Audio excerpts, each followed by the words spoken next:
Vacuum বা aerosol বোমা ব্যবহার করে ফিলিস্তিনিদের উধাও করে দিচ্ছে ইসরায়েল।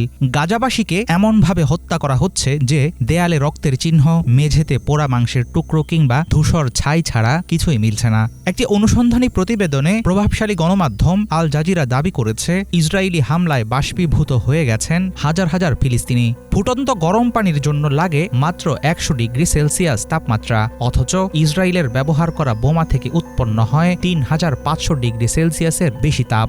আর এই উচ্চ তাপ মুহূর্তেই পুড়িয়ে ছাই করে দেয় মানবদেহ। চাঞ্চল্যকর এমন অভিযোগ ঘিরে আন্তর্জাতিক মহলে শুরু হয়েছে নতুন বিতর্ক। 2023 সালের অক্টোবর থেকে শুরু হওয়া ইসরায়েলি আগ্রাসনে অন্তত 2800 জনের ঘটনা নথিভুক্ত করার কথা জানিয়েছে গাজার সিভিল ডিফেন্স টিম।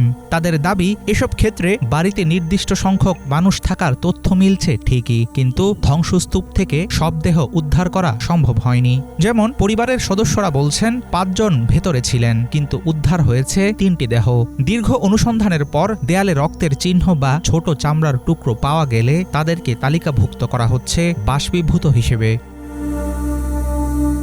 গাজায় বিশেষ ধরনের তাপীয় ও থার্মোবারিক অস্ত্র ব্যবহার করেছে ইসরায়েল। বিস্ফোরণের সময় এসব অস্ত্র অত্যন্ত উচ্চ তাপ তৈরি করে। আমেরিকার বানানো অনেক বোমায় ব্যবহৃত ট্রাইটোনাল নামের বিস্ফোরক থেকে উৎপন্ন হয় ভয়াবহ উত্তাপ। আল জাজিরার প্রতিবেদনে দাবি করা হয়, তদন্তে উঠে এসেছে MK-84 হ্যামার, ব্লু 109 বাংকারবাস্টার এবং GBU-39 স্মল ডায়ামিটার বোমার নাম। অভিযোগ রয়েছে 2024 সালে আল মাওয়াসি এলাকায় ব্লু 109 ও গাজা সিটির আল তাবিন স্কুলে GBU-39 ব্যবহার করে হত্যাকাণ্ড চালায় ইসরায়েল। প্রমাণ হিসেবে এসব অস্ত্রের টুকরো পাওয়ার কথা জানিয়েছে গাজার সিভিল ডিফেন্স।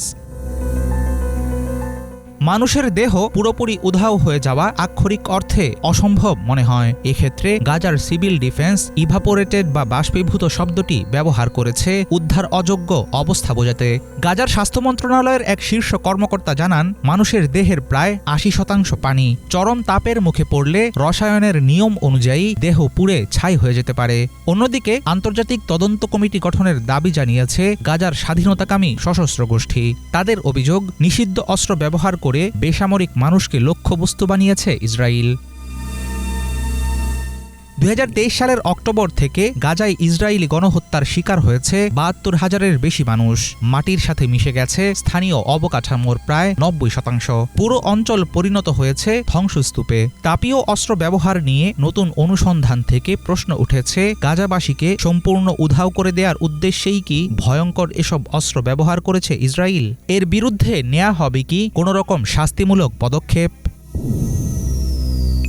হাফিজুল ইসলাম, বাংলা ভিশন।